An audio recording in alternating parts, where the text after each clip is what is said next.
So first problem వచ్చేసి the average weight of A B and C is 45. If the average weight of A and B is 40 kgs and that of B and C is 43 kgs then the weight of B is అన్నాడు అనమాట.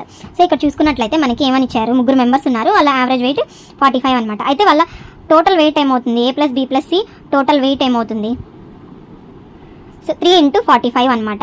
So ఇది మనకి 135 అవుతుంది total weight ముగ్గురిది. అలాగే A and B average weight ఇచ్చారు. అయితే A plus B total weight ఏమవుతుంది, 2 × 40 kgs అంటే 80 అనమాట. అలాగే B plus C total weight ఏమవుతుంది,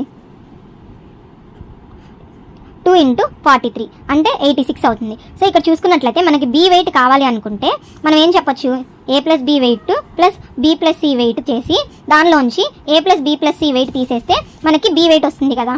సో ఇక్కడ చూసుకున్నట్లయితే 80 + 86 - 135 అనమాట. సో ఇది ఇంతటి సమ్ము 166 అవుతుంది. -135 చేస్తే ఇది 31 అనేది, అంటే 31 kgs అనేది బి వెయిట్ అనమాట. సో ఇక్కడ మీకు చూడడానికి ఈ స్టెప్ వైజ్గా వేసుకుంటూ వచ్చాను, కానీ సింపుల్గా విత్ ఇన్ 1 స్టెప్లో మీరు ఆన్సర్ అనేది సాల్వ్ చేసేయచ్చు.